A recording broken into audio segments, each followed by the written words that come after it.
मुखारविन्दुसंयुक्तं नित्यं ध्यायन्ति योगिनः कामदं मोक्षदं चैव ओंकाराय नमो नमः।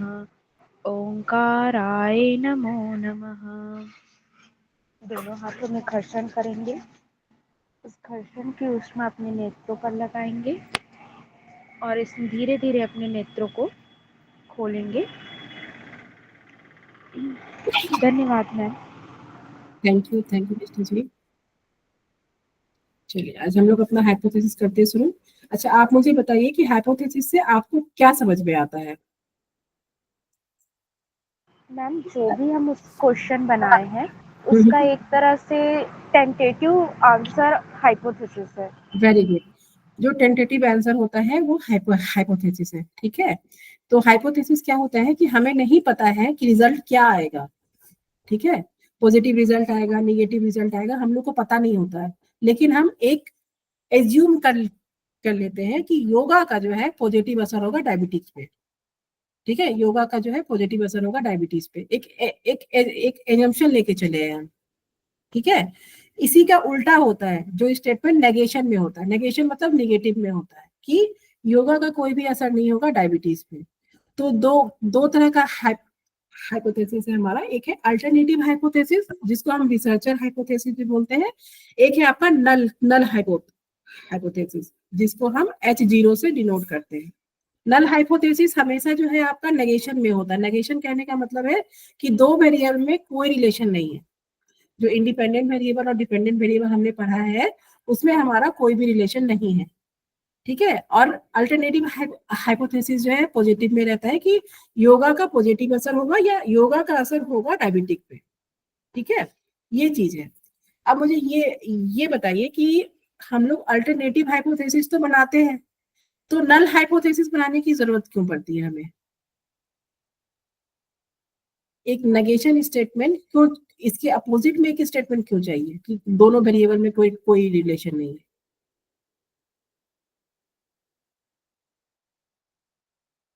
अल्टरनेटिव हाइपोथेसिस तो हमें समझ में आ गया कि हम डायबिटिक और योगा पे कर रहे हैं तो योगा का असर होगा डायबिटिक पे, ठीक है। लेकिन नल हाइपोथेसिस लेने की जरूरत क्या है? आप में से कोई भी बताइए, नहीं तो मैं आपको बताऊंगी।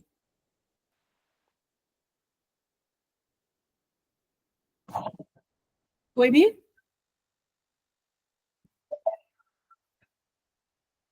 ऑडिबल हूँ मैं? नहीं पता मैम, यस मैम ऑडिबल हो, नहीं पता है। अच्छा नल ठीक, हाइपोथेसिस। चलिए। शुरू से करना मैम कोई भी काम जो सुनने से, नल का मतलब यही हुआ।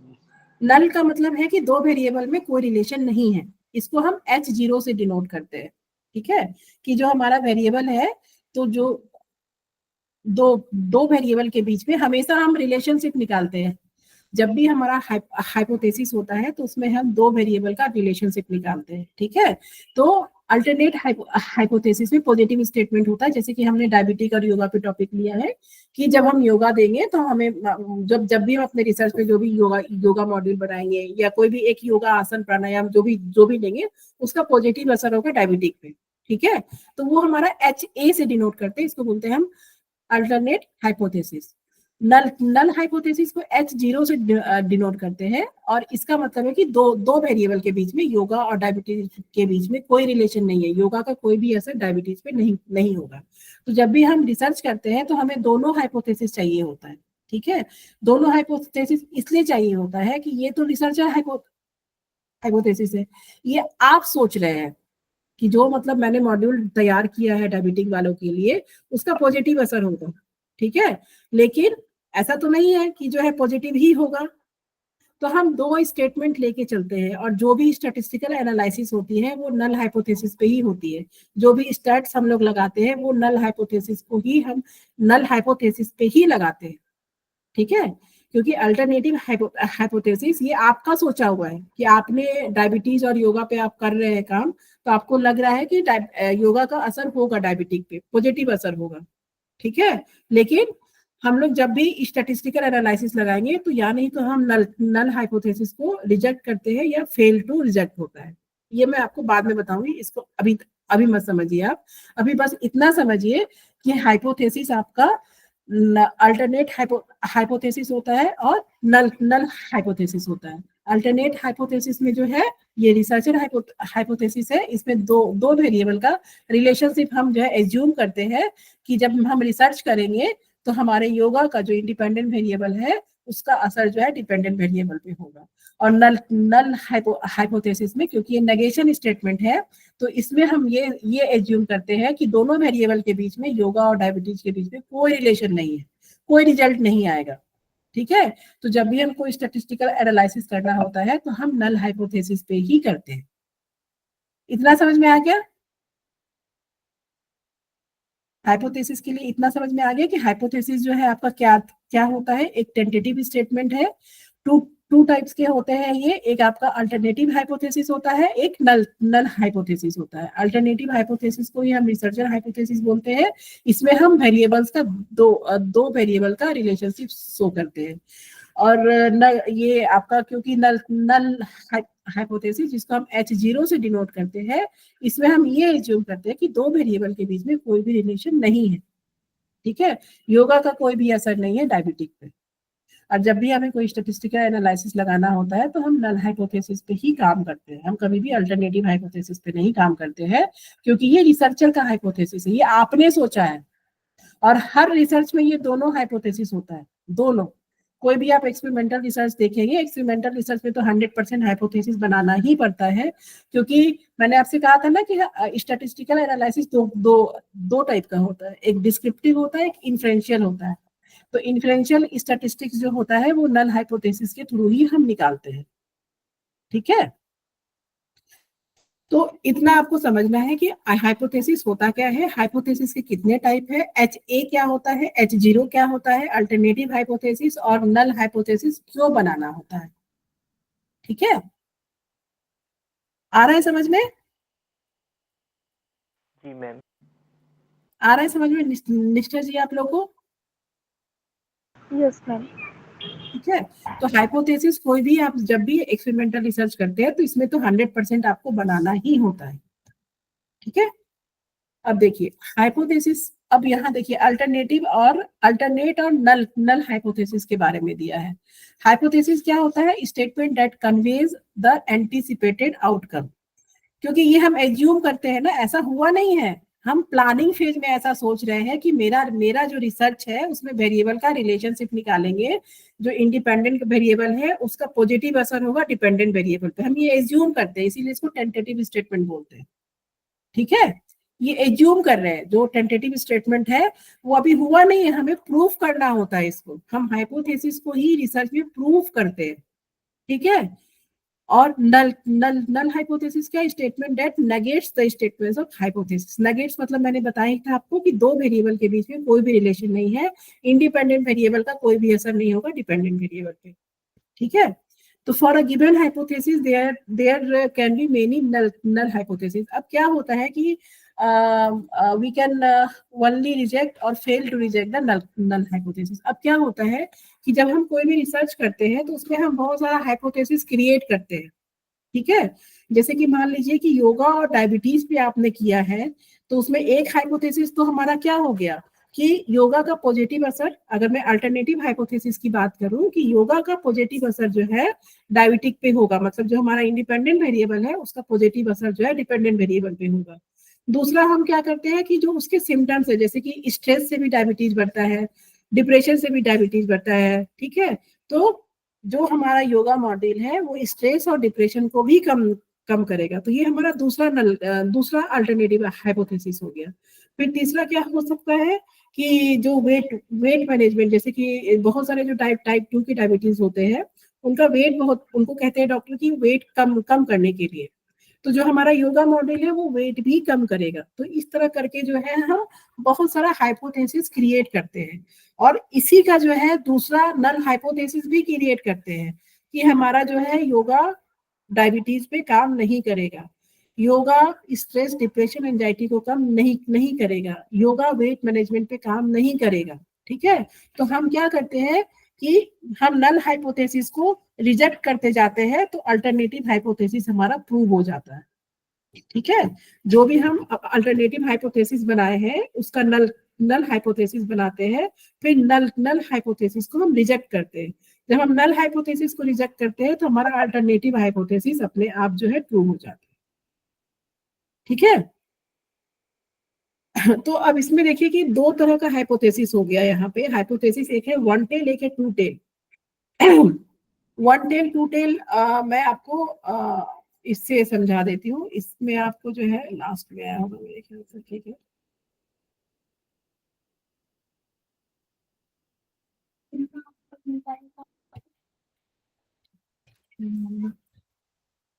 इसमें नहीं है। एक जो है ना आपका ये होता है बेल बेल कर्व होता है। ठीक है, अब जैसे कि मान लीजिए कि आपका यूजीसी नेट का असर रिजल्ट भी आता है तो उसमें बेल कर्व बनाते हैं हम लोग। इसमें क्यों नहीं है? अच्छा ठीक है, चलिए इसको मैं कल कल आपको दिखाती हूँ। मेरे इसमें अभी स्लाइड्स में मुझे मिल नहीं रहा है।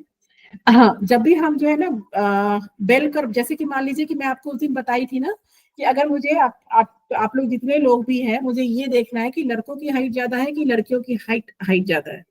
तो उस केस में हम क्या करते हैं, पहले मीन वैल्यू निकालते हैं। ठीक है, तो मीन वैल्यू निकालते हैं। तो जैसे मान लीजिए कि मीन वैल्यू आप लोग को आता है निकालने, कैसे कैसे निकालते हैं? जो डिस्क्रिप्टिव स्टैटिस्टिक्स है उसे मीन मीडियन मोड, इससे ही हम मीन वैल्यू निकालते हैं।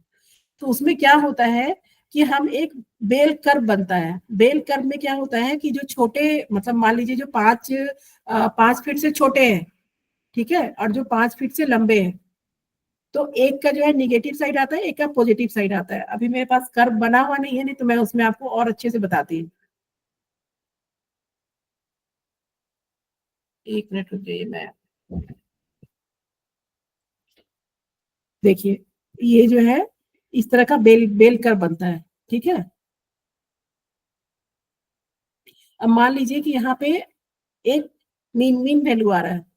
ठीक है, मीन वैल्यू हमारा 5 फीट आ रहा है। तो कुछ लोग क्या है, कुछ लोग 5 फीट से कम है और कुछ लोग 5 फीट से ज्यादा भी है। ठीक है, ऐसा ही होता है ना। जैसे आपकी क्लास में मान लीजिए मैं निकालती हूँ कि मुझे जो है हाइट पे जो है निकालना है, तो मैं कैसे कैसे निकालूंगी? ये बेल कर्व बनता है। बेल कर्व जो है स्टैटिस्टिकल एनालिसिस से बनता है। तो वन टेल और टू टेल क्या होता है कि जब हम पॉजिटिव इम्पैक्ट की बात करते हैं, जैसे कि मैं बोलूंगी कि आप लोग का टॉपिक क्या था, क्या टॉपिक डिसाइड किया था हमने? Effect of meditation on diabetes.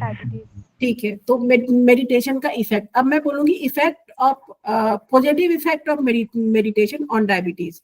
तो हम क्या कर रहे हैं कि सिर्फ पॉजिटिव इफेक्ट को देख रहे हैं। ठीक है, फिर हम क्या करेंगे, सिर्फ पॉजिटिव इफेक्ट वाले को ले रहे हैं, हम निगेटिव इफेक्ट वाले को नहीं ले रहे। तो जब पॉजिटिव इम्पैक्ट इस तरह के जो क्वेश्चन जब आते हैं, ठीक है, जब हम बोलेंगे पॉजिटिव इम्पैक्ट, तो जो है हम सिर्फ इधर के डेटा को कर रहे हैं फॉलो, है ना। तो इसमें तो फिर वो वन टेल कहलाता है। वैसा हाइपोथेसिस जिसमें हम सिर्फ एक तरफ का काम कर रहे होते हैं, उसको हम वन टेल बोलते हैं। ठीक है, अब मान लीजिए मैं बोलूंगी कि effect of meditation on diabetes, तो अब इफेक्ट हो सकता है पॉजिटिव भी हो या निगेटिव भी हो। तो इसमें जो है हमारा जो है टू टेल हो जाएगा। ऐसे हाइपोथेसिस को हम लोग टू टेल हाइपोथेसिस बोलते हैं। ठीक है, जब हम ये दोनों को देखेंगे, माइनस और प्लस दोनों के डेटा को देखेंगे, जब हम लोग को नहीं पता है सिर्फ इम्पैक्ट लिखा हुआ है, तो उसमें जो है हम लोग को माइनस के साइड भी देखना होता है रिजल्ट में, और प्लस के साइड भी देखना होता है। मतलब हम लोग को नेगेटिव और पॉजिटिव दोनों लेके चलना होता है। लेकिन अगर हम लोग बोलते हैं कि नहीं पॉजिटिव इम्पैक्ट ही होगा, तो हम सिर्फ इधर का डेटा लेके चलते हैं। ठीक है, तो जब सिर्फ एक साइड का डेटा लेके चलते हैं तो हम उसको ये वन टेल बोलते हैं। लेकिन जब हम निगेटिव और पॉजिटिव दोनों को लेके चलते हैं तो हम उसको टू टेल बोलते हैं। ठीक है, आपका जो नेट का रिजल्ट आता है ना, वो भी बेल कर्व में ही आता है। ठीक है, जैसे मान लीजिए कि यहाँ तक के जो लोग, मतलब जब मान लीजिए कि यहाँ तक के जो बच्चे हैं उनको जो है हम लोग को JRF देना है। ठीक है, यहाँ तक के जो बच्चे आ रहे हैं उनको नेट के लिए निकालना है। तो आपका जो रिजल्ट भी बनता है ना, वो बेल कर्व से ही, वो जो स्टैटिस्टिकल एनालिसिस आप लोग रिसर्च में यूज करते हैं, यही आपका एनालिसिस जो है आपके UGC नेट पे भी आता है। ठीक है। तो ये आपका बेल कर्व बनता है डेटा का। जैसे कि मैंने अभी आपको हाइट का बताया ना कि अब कुछ लोग क्या होंगे 5 फीट से कम कम होंगे, ठीक है, कुछ लोग क्या होंगे 5 फीट से ज्यादा होंगे। तो जो ज्यादा है ये पॉजिटिव हमेशा पॉजिटिव इस साइड ही रहता है, ठीक है, और निगेटिव हमेशा इस साइड होता है, लेफ्ट साइड। तो ये जब हम पॉजिटिव इम्पैक्ट बोलेंगे या इम्प्रूव बोलेंगे, इस तरह का कोई वर्ड होगा तो वो जो है हमारा वन टेल होगा। और जब हम सिर्फ इम्पैक्ट बोलेंगे या सिर्फ हमें इम्पैक्ट देखना है, मतलब उसमें निगेटिव और पॉजिटिव दोनों आ गया, तो उसको टू टेल हाइपोथेसिस बोलते हैं। आगे समझ में वन टेल और टू टेल क्या होता है?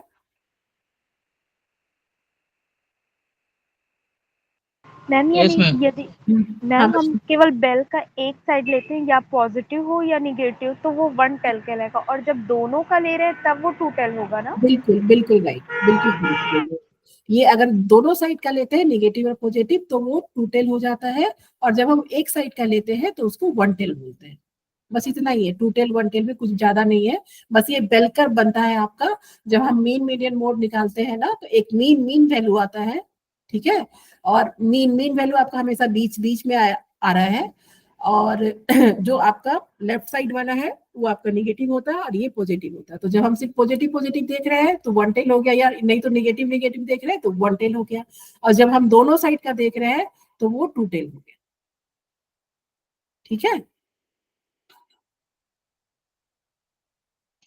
और जब भी हम स्टैट्स पढ़ेंगे तो हमारा काम हमेशा नल हाइपोथेसिस पे होगा। हम कभी भी अल्टरनेटिव हाइपोथेसिस पे स्टैटिस्टिकल एनालिसिस नहीं लगाते हैं। हम जो है नल हाइपोथेसिस को या नहीं तो रिजेक्ट करते हैं, ठीक है, रिजेक्ट और फेल टू, या ठीक है, फेल टू रिजेक्ट करते हैं या नहीं तो रिजेक्ट करते हैं। फेल, अभी मैं आपको ये बताऊंगी कि ये दो वर्ड ऐसा क्यों क्यों लिखा है। यहाँ पे एक्सेप्ट भी लिख सकते थे, लेकिन यहाँ पे रिजेक्ट या फेल टू रिजेक्ट क्यों लिखा हुआ है ये मैं आपको आपको बताऊंगी बाद में, ठीक है। तो ये हमेशा याद रखिएगा, जब भी आपका एनालिसिस होगा तो वो नल हाइपोथेसिस पे ही होगा, अल्टरनेटिव पे नहीं होगा। हम जो है इसको रिजेक्ट करते जाते हैं नल हाइपोथेसिस को, और हमारा जो अल्टरनेटिव हाइपोथेसिस है वो एक्सेप्ट हो जाता है। क्योंकि अगर हम एक स्टेटमेंट को, एक नल हाइपोथेसिस को रिजेक्ट कर रहे हैं तो अल्टरनेटिव हाइपोथेसिस अपने आप हमारा जो है एक्सेप्ट हो जाएगा, है ना। तो नल हाइपोथेसिस को या नहीं तो हम रिजेक्ट करते हैं या फेल टू रिजेक्ट होता है। ये मैं आपको पढ़ाऊंगी, जब एरर्स पढ़ाऊंगी तब उस समय आपको अच्छे से समझ में आएगा। अभी आपको ये समझ में आ गया कि हाइपोथेसिस क्या होता है, कितने टाइप्स का होता है, वन टेल हाइपोथेसिस क्या होता है, टू टेल क्या होता है, इतना समझ में आ गया सबको? जी मैम। जी मैम। ठीक है। मैम ये जो वन टेल टू टेल है, तो ये हाँ मैम जब हम ये तो हाइपोथेसिस आपने हम हाइपोथेसिस में देखते हैं, तो जो हाँ हाँ। नल हाइपोथेसिस होगा उसमें भी ये दोनों होंगे, नहीं क्योंकि आपने बोला नहीं कि हम नहीं हाइपोथेसिस नहीं लेंगे। नहीं, अभी इसमें आपको सिर्फ हाइपोथेसिस देखना है। ये अब यहाँ अच्छा पे नल या अल्टरनेटिव से कंफ्यूज मत होइए। ये सिर्फ हाइपोथेसिस है, वन टेल या टू टेल। ये जब हम स्टैटिस्टिकल एनालिसिस करते हैं ना, तब ये हाइपोथेसिस आता है, वन टेल या टू टेल, ठीक है। अच्छा। इसमें आप इससे अभी मत कंफ्यूज होइए कि ये अल्टरनेटिव हाइपोथेसिस है या नल है। और ऐसे भी मैंने आपको बताया है कि जब भी आपका जो है स्टैटिस्टिकल एनालिसिस होगा वो नल हाइपोथेसिस पे ही होगा। अल्टरनेटिव हाइपोथेसिस ये आपका रिसर्चर हाइपोथेसिस हम मानते हैं, तो इस पे बस हम इसको रिजेक्ट करते जाते हैं तो ये ऑटोमेटिक हमारा एक्सेप्ट हो जाता है, ठीक है। अब जैसे मान लीजिए कि योगा का डायबिटीज पे असर नहीं होगा, मान लीजिए अगर इस स्टेटमेंट को हम रिजेक्ट कर दिए तो अल्टरनेटिव हाइपोथेसिस अपने आप प्रूव हो जाएगा ना कि योगा का डायबिटीज पे असर होगा, ऐसा ही होगा ना, जी मैम। ठीक है। तो हम नल हाइपोथेसिस को रिजेक्ट करते जाते हैं तो अल्टरनेटिव हाइपोथेसिस हमारा अपने आप एक्सेप्ट हो जाता है, ठीक है। मैम तो हाँ जी मैम, आपने बताया कि जो नल हाइपोथेसिस है उसमें हाँ जो मतलब जो स्टेटमेंट होता है वो हाँ, दोनों एक दूसरे को मतलब कोई कोई रिलेशन नहीं होता है। रिलेशन नहीं रहता है दोनों वेरिएबल में। हाँ हाँ। तो फिर मैम इसमें फिर आप बोल रहे हो कि जैसे मतलब योग और effect of meditation on diabetes हमने मेजर कर लेके नहीं होता, तो फिर मतलब फिर बोल रहे हो कि अल्टरनेट जो है हाइपोथेसिस वो प्रूफ हो जाता है। मैम ये समझ नहीं आ नहीं रहा नहीं है, नहीं थोड़ा सा ये नहीं नहीं, नल हाइपोथेसिस को अगर आप रिजेक्ट कर देते, जैसे मान लीजिए कि नल हाइपोथेसिस हमारे रिसर्च का टॉपिक में क्या क्या होगा कि डायबिटीज का जो इंडिपेंडेंट वेरिएबल है, मतलब योगा का डायबिटीज पे कोई असर नहीं होगा, ठीक है। नल हाइपोथेसिस अगर हम बनाएंगे तो क्या होगा, मेरा पहला स्टेटमेंट तो यही है ना कि योगा का डायबिटीज पे कोई असर नहीं होगा। तो जब आप इसको जो है रिजेक्ट कीजिएगा, ठीक है, जब इस स्टेटमेंट को आप रिजेक्ट करेंगे तो अल्टरनेटिव हाइपोथेसिस आपका अपने आप एक्सेप्ट हो जाएगा ना। जी मैम, हमें वो तो हो जाएगा। हाँ हाँ, तो क्वेश्चन क्या था आपका, यही था ना कि नल नल हाइपोथेसिस। Yes ma'am. हाँ हाँ, जी मैम, तो यही नल, था यही था। हाँ हाँ, तो नल नल हाइपोथेसिस पे ये हम काम कर रहे हैं, काम हम नल हाइपोथेसिस पे कर रहे हैं। एक स्टेटमेंट को, एक नेगेशन वाले स्टेटमेंट को अगर आप रिजेक्ट कर देते हैं तो आपका जो अल्टरनेटिव हाइपोथेसिस है वो अपने आप एक्सेप्ट हो गया ना। अगर आप इसको, दो स्टेटमेंट लिखा है, एक स्टेटमेंट को अगर आप रिजेक्ट कर रहे हैं तो इसका मतलब है कि उसका ऊपर वाला जो अल्टरनेटिव हाइपोथेसिस है वो एक्सेप्ट हो गया आपका। हम इस पे काम नहीं कर रहे हैं, हम इसको रिजेक्ट कर रहे हैं, इसको रिजेक्ट कर रहे हैं या नहीं तो फेल टू रिजेक्ट कर रहे हैं। ये मैं आपको दोनों वर्ड में डिफरेंस समझाऊंगी, लेकिन अभी नहीं, अभी टाइम है इसमें, ठीक है। तो ये दो ही होता है, यानी तो रिजेक्ट करते हैं या फेल टू रिजेक्ट हो जाता है। तो जब आप एक नल हाइपोथेसिस को आपने मतलब डिसप्रूव कर दिया, मान लीजिए, या प्रूफ कर दिया, इसको रिजेक्ट कर दिया, तो नल हाइपोथेसिस को रिजेक्ट कर दिया, इसका मतलब है कि आपका अल्टरनेटिव हाइपोथेसिस सही है। तो हम काम सारा नल हाइपोथेसिस पे ही कर रहे हैं, तो लेकिन एक्सेप्ट जो है हमारा अल्टरनेटिव, क्योंकि रिजेक्ट इसको कर रहे हैं। तो इसको अगर हम दो दो वेरिएबल के बीच में रिलेशन नहीं है, अगर इसको हम रिजेक्ट कर रहे हैं तो इसका मतलब क्या है कि दो वेरिएबल के बीच में रिलेशन है, तो अल्टरनेटिव हाइपोथेसिस हमारा अपने आप खत्म, मतलब ये एक्सेप्ट हो गया। आए समझ में? जी मैम। मैम, और यदि हमारी नल हाइपोथेसिस प्रूव हो जाती है कि हाँ हाँ इनके बीच कोई इफेक्ट नहीं, तो फिर अल्टरनेटिव तो ऑब्वियसली हाँ, फिर रॉन्ग हो अल्टरनेटिव गए। हाइपोथेसिस फिर आपका रिजेक्ट हो जाएगा। अगर मान लीजिए आप इसको प्रूफ कर देते हैं, ठीक है, कि नल नल हाइपोथेसिस जो है हमारा मतलब सही है, वेरिएबल के बीच में रिलेशन नहीं है, तो आपका जो है अल्टरनेटिव हाइपोथेसिस अपने आप जो है डिस्प्रूव हो जाएगा फिर। और बहुत बार होता भी है, बहुत बार आप रिसर्च पेपर पढ़ेंगे ना, तो बहुत बार ऐसा होता भी है कि वेरिएबल में कोई रिलेशन नहीं निकलता। योगा का जब आप पेपर पढ़ेंगे तो बहुत सारा पेपर ऐसा भी है कि जहाँ पे लिखा गया है कि इन दोनों वेरिएबल के बीच में कोई रिलेशन नहीं है। इसीलिए तो हम सिस्टमैटिक रिव्यू करते हैं, उसके बाद कोई फिर एनालिसिस करते हैं ना, कि बहुत सारे पेपर को मिला के फिर एक निचोड़ निकालते हैं उसके स्टैट्स के थ्रू, या इसीलिए तो रिव्यू पेपर इसलिए तो होता है, ठीक है। तो बहुत सारे पेपर में ऐसा दिया हुआ है कि योगा का कोई असर नहीं हुआ है इन सब चीजों में, ठीक है, इन दोनों वेरिएबल में कोई रिलेशन नहीं है। तो हमेशा ये करेक्ट नहीं होता है, लेकिन मैं आपको पढ़ा रही हूँ तो इसलिए मैं आपको करेक्ट, मतलब ऐसे समझाने के लिए मैं बोल रही हूँ। बहुत बार जरूरी नहीं है कि ये रिजेक्ट ही हो जाए हमेशा, बहुत बार एक्सेप्ट हो जाता है ये, ठीक है। मैम, हमने एक रिसर्च पेपर पढ़ा था हाँ जिसमें हाँ लिखा था कि लेस अल्फा वैल्यू के कारण ये हाँ नल हाँ, हाइपोथेसिस प्रूफ होती, तो ये इसका मतलब क्या हुआ मैम? अभी मैं पढ़ाऊंगी आपको, अल्फा बीटा वो सब पढ़ाना है मुझे। मैं एक्चुअली थोड़ा थोड़ा करके पढ़ा रही हूँ ताकि आप लोग को समझ में आ जाए। अभी जितना मैं पढ़ाई उतना समझ में आ गया, मैं भी आपको अल्फा बीटा सबको समझाऊंगी क्या होता है। यस मैम, इतना क्लियर समझ है? में आ गया। हाइपोथेसिस क्या, कोई भी एक स्टूडेंट मुझे बताइए हाइपोथेसिस क्या क्या होता है।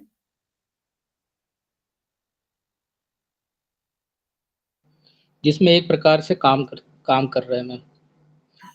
हाँ, मतलब जो हम एक स्टेटमेंट दो वेरिएबल के बीच में, जो हम प्लानिंग प्रोसेस में सोच रहे हैं कि ऐसा होगा, जब हम कोई दो वेरिएबल के बीच में रिलेशन निकाल रहे हैं कि योगा का इंडिपेंडेंट वेरिएबल का डिपेंडेंट वेरिएबल पे असर होगा, ठीक है, तो उसको टेंटेटिव स्टेटमेंट बोलते हैं, ठीक है। और कितने टाइप्स का होता है ये? 2 टाइप्स का, दो कौन टाइप्स। कौन? अल्टरनेटिव और नल नल, हाइपोथेसिस। ठीक है, अल्टरनेटिव और नल नल हाइपोथेसिस होता है, करेक्ट है। और हाइपोथेसिस में वन टेल किसको बोलते हैं? वन टेल हम वन डायमेंशन को लेते हैं, जो ये जो एक्सिस होते हैं ना, तो यदि हम केवल वाई एक्सिस को ले रहे हैं निगेटिव को, तो वन टेल होगा। और जब पॉजिटिव और निगेटिव दोनों को लेंगे तो ये टू टेल हो जाएंगे। ठीक है, वेरी गुड। चलिए अब मैं आपसे जो है कुछ क्वेश्चन पूछती हूँ, हालांकि ये लिखा हुआ है, लिखा हुआ नहीं होना चाहिए था यहाँ पे। चलिए फिर भी हम लोग इसको डिस्कस कर लेते हैं एक बार, ठीक है।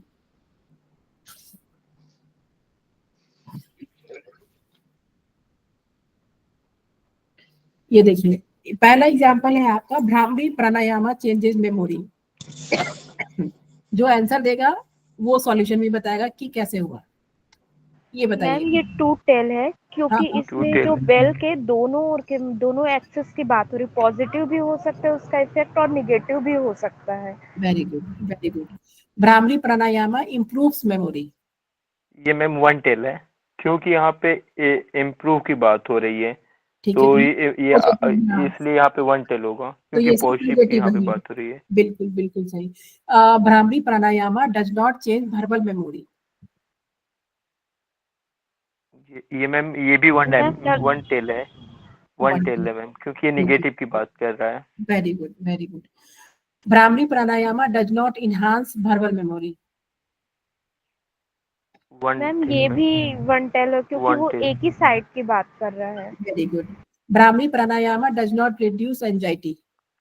वन मैम ये वन भी टेल वन मैम, टेल है। ठीक है, तो देखिए क्योंकि ये भ्रामरी नेगेटिव की प्राणायाम पे बात ही, हाँ, हमने कितना सारा नेगेशन स्टेटमेंट है, ये कौन सा स्टेटमेंट है, ये कौन सा हाइपोथेसिस है? है। ये मैम नल, मैम नल हाइपोथेसिस। ये नल है। नल है वेरी गुड। मैम। ऊपर वाला तो अल्टरनेटिव है ना। अल्टरनेटिव है हाइपोथेसिस। ठीक है, ये जो है दो है आपका अल्टरनेटिव है, बाकी ये जो है जब भी नेगेशन में होगा, नॉट होगा, या दो वेरिएबल के बीच में रिलेशन नहीं नहीं शो कर रहा होगा, वो आपका नल हाइपोथेसिस होगा, जिसको हम H0 से डिनोट करते हैं। ठीक है, इतना समझ में आ गया है सबको? अब देखिए क्या होता है कि आज ही मैं आपको ये बताती हूँ, कल अगर नहीं समझ में आएगा तो कल इसको मैं फिर से करूंगी एक बार स्टार्ट। तो इसमें क्या होता है, एरर्स भी होता है। ठीक है, तो ये भी एरर्स क्या होता है, जैसे कि हम हाइपोथेसिस पहले से ही सोच के रखते हैं, उसी तरह जो है एरर्स भी जो है क्या होता है, ये दो टाइप्स के एरर्स होते हैं आपके। ठीक है, दो टाइप्स के एरर होते हैं, एक को हम बोलते हैं अल्फा, एक को हम बोलते हैं बीटा। ठीक है, अल्फा और बीटा कब होता है ये एरर, जैसे मान लीजिए कि डायबिटीज पे, डायबिटीज और योगा और डायबिटीज, ये दो दो वेरिएबल्स है हमारे पास। और हमने जब रिसर्च किया, तो रिसर्च में जो है क्या हुआ कि योगा काम किया था डायबिटीज पे। ठीक है, योगा का असर डायबिटीज वाले पे हुआ था, उनका ब्लड शुगर लेवल कम हुआ था, उनका एंजाइटी कम हुआ था, उनका डिप्रेशन कम हुआ था, जब हम उनको योगा ट्रीटमेंट दिए। तो इन दोनों वेरिएबल मतलब जो है पॉजिटिव इम्पैक्ट हुआ था। लेकिन कभी कभी क्या होता है कि रिसर्चर के मतलब ओवर थिंकिंग पे, ठीक है, या रिसर्चर के जो है कॉन्फिडेंस लेवल पे, कभी कभी क्या होता है कि ये दो वेरिएबल्स के बीच में रिलेशन आते हुए भी रिसर्चर क्या करता है, उसको जो है रिजेक्ट कर देता है। मतलब दो वेरिएबल्स के बीच में जो योगा और डायबिटीज है, उसके बीच में रिलेशन था, पॉजिटिव रिलेशन आया था। ठीक है, तो अगर पॉजिटिव रिलेशन आया था, तो हमें नल हाइपोथेसिस को क्या क्या करना चाहिए था? अगर मान लीजिए योगा डायबिटीज वालों पे काम किया, हमने एक मॉड्यूल बनाया, ठीक है, या मेडिटेशन हम दे रहे हैं, वो मेडिटेशन का इफेक्ट हुआ पेशेंट पे, उनका ब्लड शुगर लेवल भी कम हुआ, उनका डिप्रेशन भी कम हुआ, उनका एंजाइटी भी कम हुआ। ठीक है, रिजल्ट अच्छा आया। ठीक है, तो हमें नल हाइपोथेसिस को रिजेक्ट करना चाहिए कि नहीं करना चाहिए? रिजेक्ट करना चाहिए। रिजेक्ट करना चाहिए, तभी रिजेक्ट तो करना प्रूव चाहिए। होगा। ठीक है, तो कभी कभी क्या होता है कि हमें नल हाइपोथेसिस को हम रिजेक्ट कर देते हैं, जबकि वो जो है नल हाइपोथेसिस ट्रू होता है। नल हाइपोथेसिस ट्रू करने का क्या मतलब हुआ?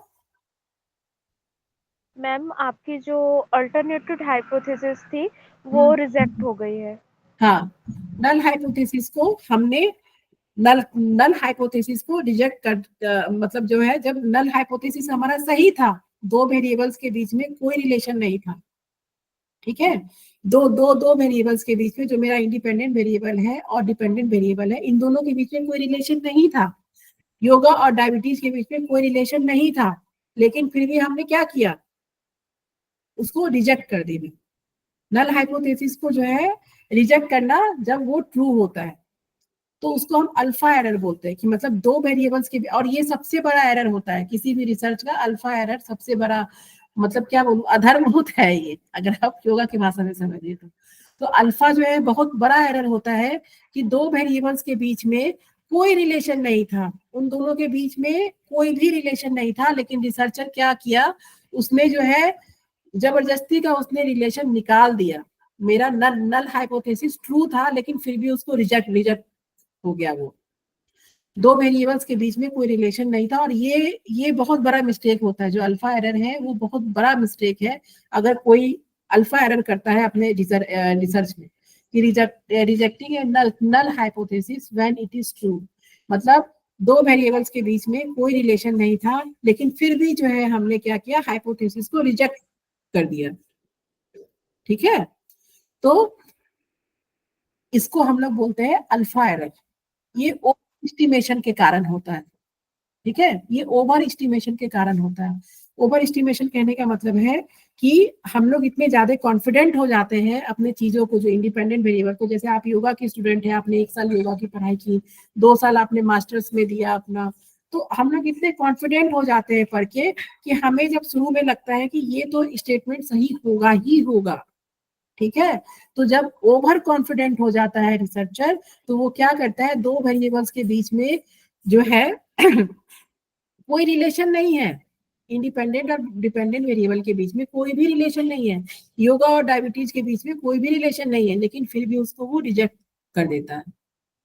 ठीक है, तो ये बड़ा मिस्टेक हो गया ना, कि योगा और डायबिटीज के बीच में कोई रिलेशन नहीं है, लेकिन फिर भी हम इसको जो है रिजेक्ट करते हैं, और ये प्रूफ करते हैं कि इन दोनों के बीच में रिलेशन है। समझ रहे हैं? तो इस मैम हाँ मैम आपने बोला कि योगा और मतलब मेडिटेशन और डायबिटीज के बीच में कोई रिलेशन नहीं है। फिर हाँ आप मतलब मेडिटेशन दिया, उसके बाद रिजल्ट आया कि जो डायबिटीज है शुगर लेवल कम हुआ।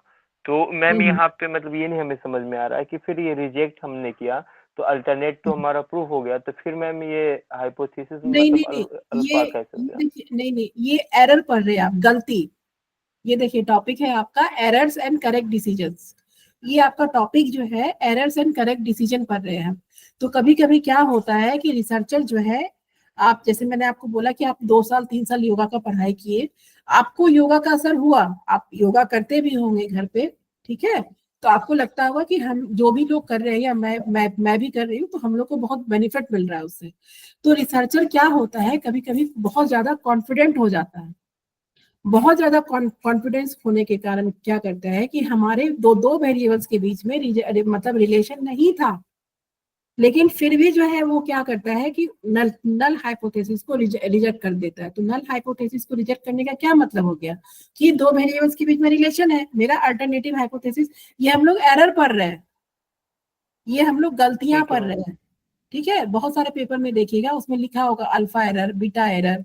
बहुत सारे पेपर में ये गलतियां, और ये बहुत बड़ी गलती होती है, कि हमारे मतलब दो दो वेरिएबल्स के बीच में रिलेशन नहीं था, लेकिन फिर भी हम उसको जबरदस्ती रिलेशन निकालते हैं कि नहीं, दो मतलब जो हमारा इंडिपेंडेंट वेरिएबल है और डिपेंडेंट वेरिएबल है, इनके बीच में रिलेशन है। ठीक है, तो ऐसे को जब हमारा कोई रिलेशन नहीं है और फिर भी हम उसको रिजेक्ट कर देते हैं, तो हम अगर नल हाइपोथेसिस को हम रिजेक्ट कर रहे हैं, तो अल्टरनेटिव हाइपोथेसिस हमारा सही सही हो गया। और अल्टरनेटिव हाइपोथेसिस क्या क्या बोल रहा है, कि दोनों वेरिएबल के बीच में रिलेशन है। अगर आप नल हाइपोथेसिस को रिजेक्ट करते हैं, तो अल्टरनेटिव हाइपोथेसिस ऑटोमेटिक आपका सही सही हो गया ना। लेकिन क्या था कि लेकिन जो है हमारा क्या था, कि नल नल हाइपोथेसिस सही था, दो वेरिएबल्स के बीच में कोई रिलेशन नहीं था, लेकिन फिर भी हम जबरदस्ती रिलेशन निकाल करके उसको प्रूफ करते। मान लीजिए कोई, ये तो बहुत बड़ा मिस्टेक है ना, कि योगा का कोई असर नहीं हुआ डायबिटिक पे, लेकिन फिर भी एक रिसर्चर जो है वो रिसर्च पेपर निकालता है, छपाता है, पब्लिक को बताता है कि इसके बीच में रिलेशन है।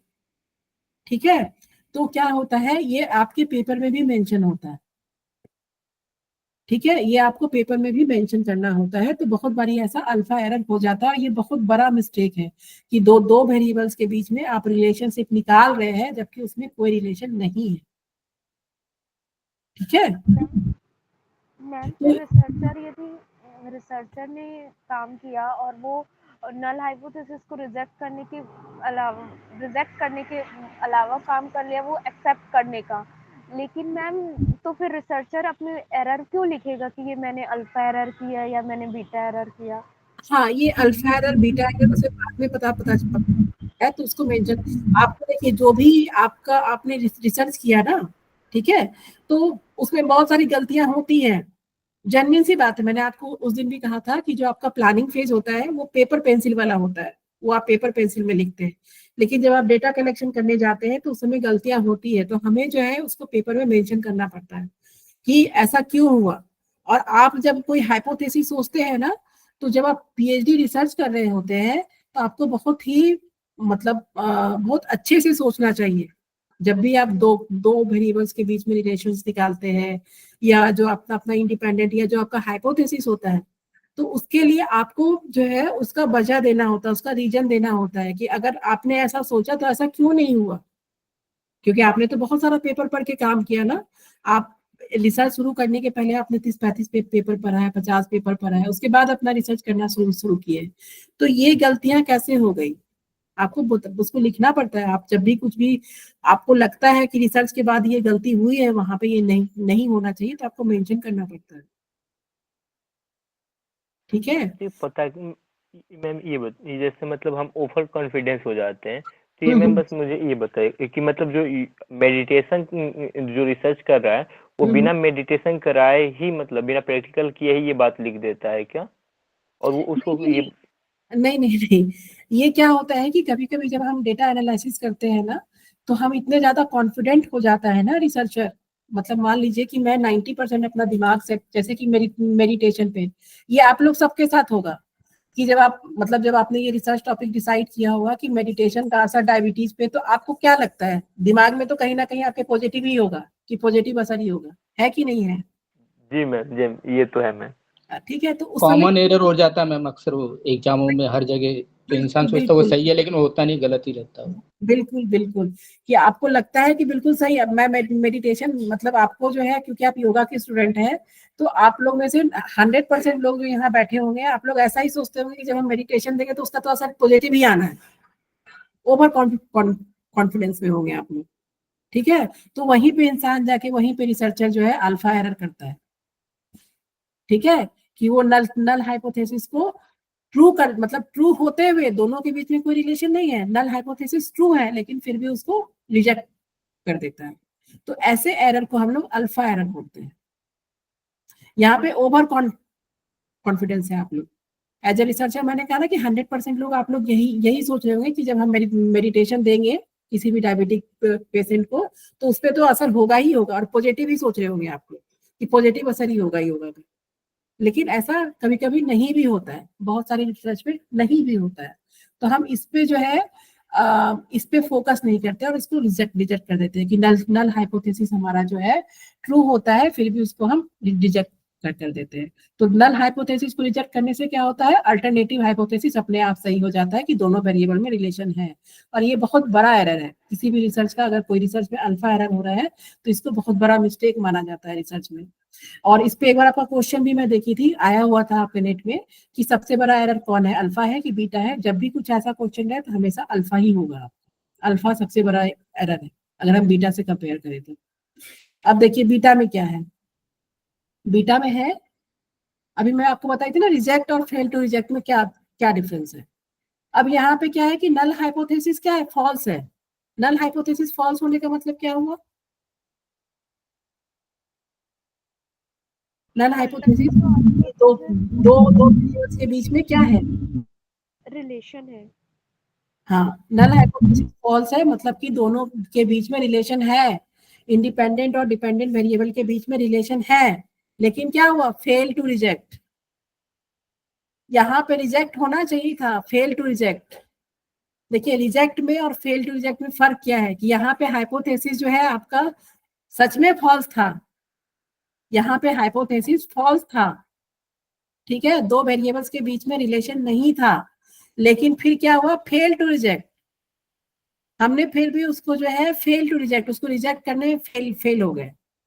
तो यहाँ पे ओवर एस्टिमेशन था, यहाँ पे क्या है, यहाँ पे कॉन्फिडेंस लेवल बहुत ज्यादा था रिसर्चर का, यहाँ पे क्या है, कॉन्फिडेंस लेवल कम है और अंडर एस्टिमेशन है। यहाँ पे रिलेशनशिप नहीं था, ठीक है। Null hypothesis when it is false, यहाँ पे रिलेशनशिप नहीं था लेकिन फेल टू रिजेक्ट। तो ये मतलब वेरिएबल्स के बीच में जो है रिलेशनशिप नहीं था लेकिन फिर भी हम उसको प्रूव करने में फेल टू रिजेक्ट हो गए। तो इसका मतलब हो गया, फेल टू रिजेक्ट का मतलब हो गया कि फिर ये बीटा एरर है। अल्फा एरर में क्या था कि ओवर कॉन्फिडेंस था कि मेरा मेडिटेशन जो है काम करेगा ही करेगा, और नल हाइपोथेसिस यहाँ ट्रू था लेकिन फिर भी हम उसको रिजेक्ट कर दिए थे। यहाँ क्या है कि हाइपोथेसिस दो वेरिएबल्स के बीच में रिलेशनशिप नहीं है, कोई रिलेशनशिप नहीं है। Null hypothesis when it is false.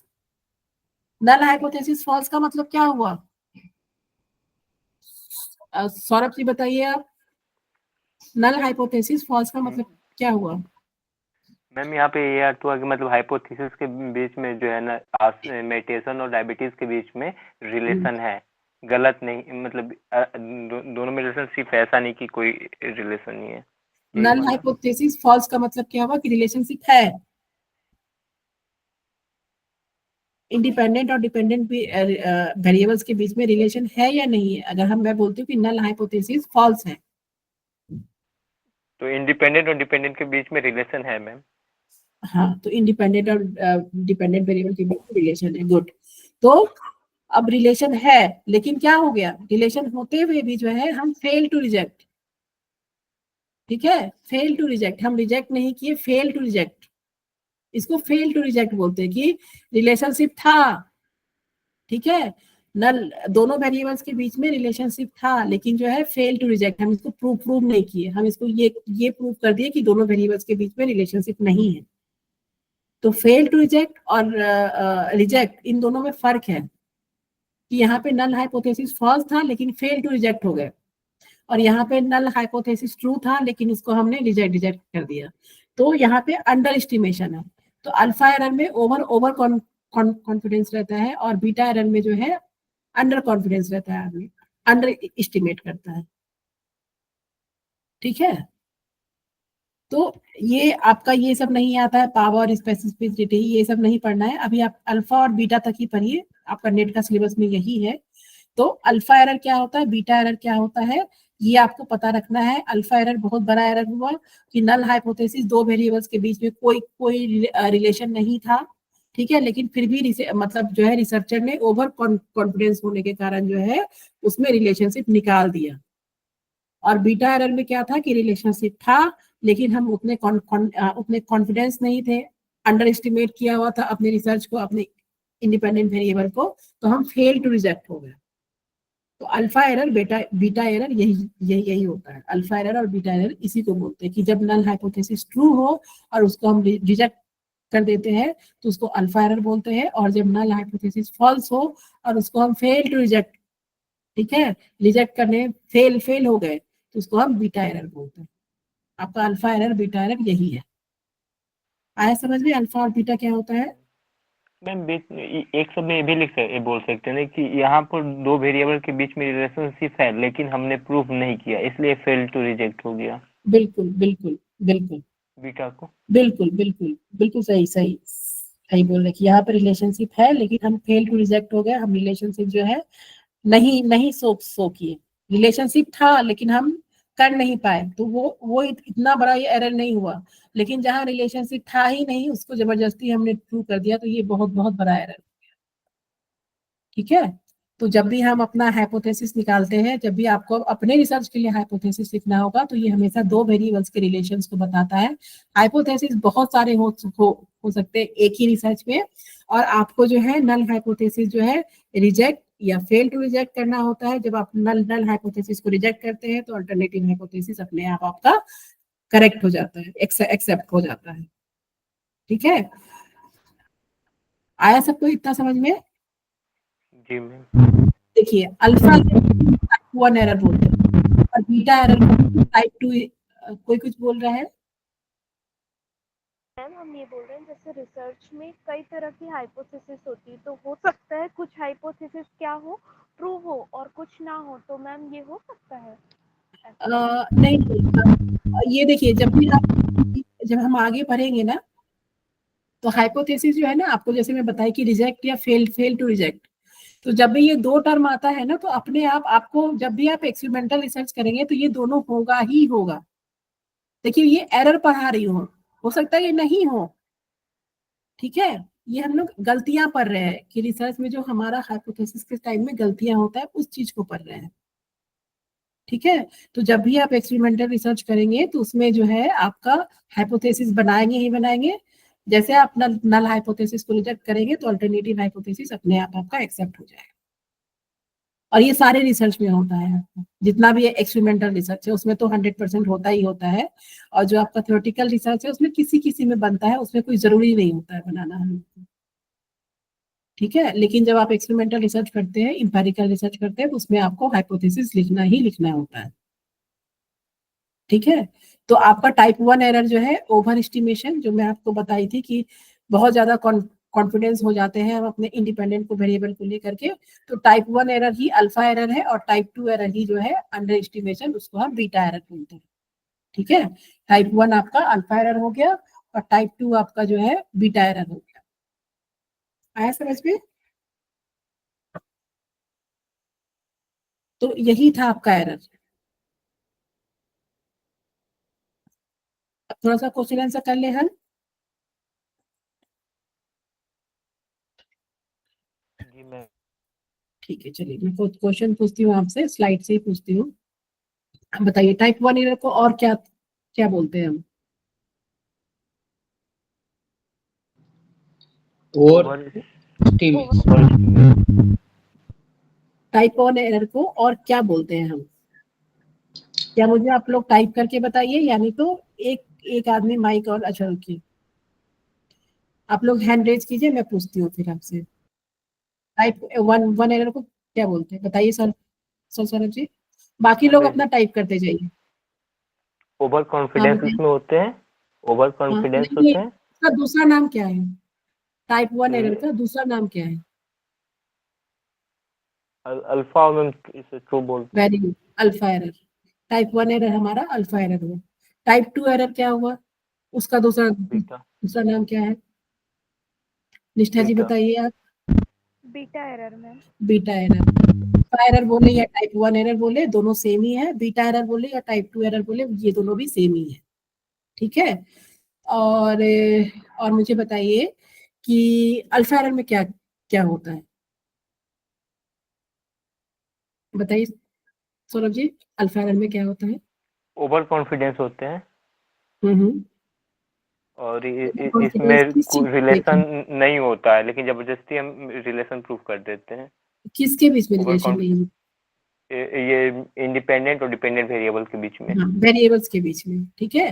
Variables के बीच में रिलेशनशिप नहीं होता है, लेकिन फिर भी हम उसको जबरदस्ती प्रूव करते हैं, तो वो हमारा अल्फा एरर हो गया या टाइप 1 एरर हो गया। बीटा एरर क्या होता है बताइए निष्ठा जी, आप। मैम दो हाँ हाँ इसमें जो रिसर्चर रहता है वो अंडर कॉन्फिडेंस हो जाता है। हाँ हाँ, दोनों जो वेरिएबल्स है उनके बीच रिलेशन तो होता है, पर वो उसको प्रूव नहीं कर पाता है, इस कारण वो नल हाइपोथेसिस प्रूव हो जाती है। बिल्कुल ठीक है।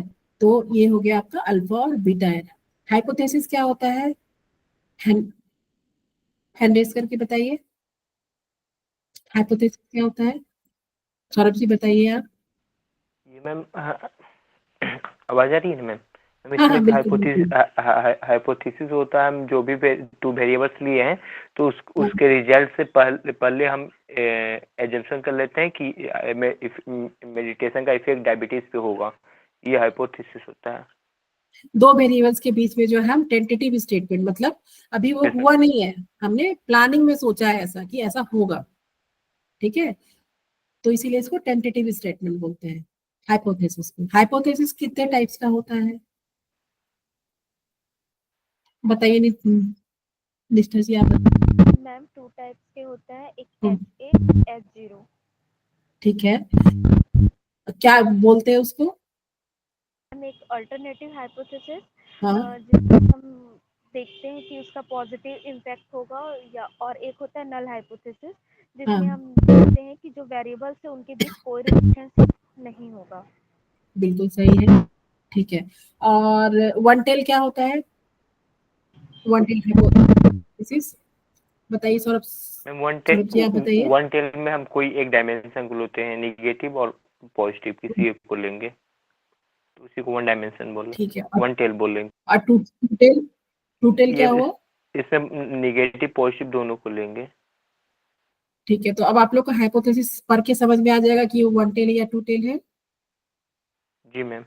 Yes ma'am. ठीक है, बेल कर्व भी समझ में आ गया आज की। बेल कर्व जैसे हम मीन वैल्यू निकालते हैं हाइपोथेसिस, जैसे कि सौरभ जी ने कहा ना कि पॉजिटिव डायमेंशन और नेगेटिव डायमेंशन होता है, तो बेल कर्व भी समझ में आ गया आपको। बेल कर्व से ही स्टैटिस्टिकल एनालिसिस होता है, ठीक है, अभी वो पढ़ेंगे हम।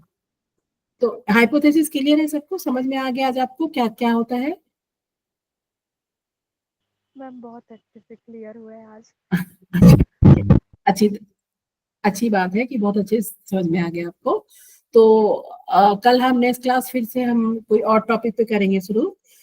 कल की क्लास के बाद जो फ्राइडे वाली क्लास होगी, फ्राइडे वाली क्लास में निष्ठा जी आप कौन सा टॉपिक लेंगे बताइए आप एक मुझे, अगर आप हाइपोथेसिस ही ले लेंगे। आ? हाइपोथेसिस ही ले लेंगे मैम। अच्छा अच्छा, किस टॉपिक में आप लोग को सबसे ज्यादा प्रॉब्लम आ रही है? सैम्पलिंग हो गया, वेरिएबल, मैम हमें वैलिड वैलिडिटी और वैलिडिटी में कंफ्यूजन होती है। तो निष्ठा जी वैलिडिटी पे आप प्रेजेंट करेंगे फ्राइडे को, ठीक है, और वैलिडिटी हो जाएगा तो सौरभ जी आप प्रेजेंट करेंगे रिलेबिलिटी को, ठीक है मैम। ठीक है। तो ओके फिर जब मैम। आप लोग प्रेजेंट करके मुझे समझाएंगे तो मुझे समझ में आ जाएगा कि कहाँ पे दिक्कत आ रही है आप लोग को, मैम ठीक है। हमको कौन सा टॉपिक दिए मैम, एक बार टॉपिक का नाम बता निष्ठा दीजिएगा। जी को मैंने दिया है वैलिडिटी और सौरभ जी आपको मैं दी हूँ रिलायबिलिटी, ठीक है। जी मैम। तो फ्राइडे को काम है वैलिडिटी और रिलायबिलिटी पढ़ के आने का, और आप लोग स्लाइड के थ्रू जो है प्रेजेंट करेंगे अपने। अगर आप प्रेजेंट नहीं कर पाए तो मैं करवा, मतलब मैं अपने स्क्रीन से कर लूंगी शेयर, और आपको फिर समझाना है कि वैलिडिटी क्या होता है, कितने टाइप्स का होता है और किस टाइप में क्या होता है, और वैलिडिटी और रिलायबिलिटी में क्या क्या डिफरेंस है। क्वेश्चन मैं पूछूंगी आप दोनों से, जितने भी लोग यहाँ पे होंगे ना उन लोग से क्वेश्चन मैं पूछूंगी आपसे, ठीक है। तो टॉपिक क्लियर हो जाएगा अच्छे से, ठीक है। Yes ma'am. जी मैम। ठीक है, देखो आप, हाँ, हर फ्राइडे को आप मैं कुछ ना कुछ टॉपिक दे दूंगी और आपको उस टॉपिक पे प्रेजेंट करना है, ठीक है। मैं थर्सडे तक का ही क्लास लूंगी, मंडे ट्यूसडे वेडनेसडे थर्सडे, चार दिन, पांचवा दिन आप लोग लेंगे क्लास, आप लोग प्रेजेंट करेंगे और फिर मैं आपको बताऊंगी कहाँ पे दिक्कत आ रही है आपको, ठीक है। और किसी के पास अगर प्रीवियस ईयर क्वेश्चन पेपर है 2-3 साल का तो आप मुझे भेज दीजिएगा, किसी के पास भी ठीक है अगर, मैम। यस मैम हमारे ठीक है, पास। मुझे आप भेज दीजिएगा जो आपका प्रीवियस ईयर क्वेश्चन पेपर है, तो मैं उससे सारे क्वेश्चंस आपको करवा दूंगी एक बार, ठीक है। चलिए, तो आज का क्लास यहाँ पे ही खत्म करते हैं। आज क्लास है कि नहीं आपकी 3 बजे वाली? नहीं मैम। नहीं है? नहीं है मैम। अच्छा अच्छा, ठीक है, ठीक है, कोई नहीं। तो आप लोग आगे जो है सिनॉप्सिस का जो है, आज आपने हाइपोथेसिस पढ़ा है तो अपना सिनॉप्सिस में भी हाइपोथेसिस आप 2, 3, 4, 5 जितने भी बना सकते हैं वो हाइपोथेसिस को आज लिखिए कि उसमें क्या क्या हो सकता है। नहीं समझ में आ रहा है तो प्रीवियस पेपर को देखिए कि उन्होंने कितने सारे हाइपोथेसिस को एक्सेप्ट किया है और कितने को रिजेक्ट किया है और उनका हाइपोथेसिस क्या क्या था, ठीक है। तो उससे आपको ज्यादा समझ में आ जाएगा, तो हाइपोथेसिस तक का आपका जो है क्लियर हो जाएगा। उसके बाद हाइपोथेसिस के बाद फिर कल मैं ऐसा करती हूँ, मैं आपको डिस्क्रिप्टिव एनालिसिस शुरू करवा देती हूँ, मेन मीडियन मोड। कल यही हम पढ़ाई करेंगे, ठीक है। ठीक है मैम। ठीक है, चलिए, ठीक है, फिर मैं क्लास ऑफ करती हूँ।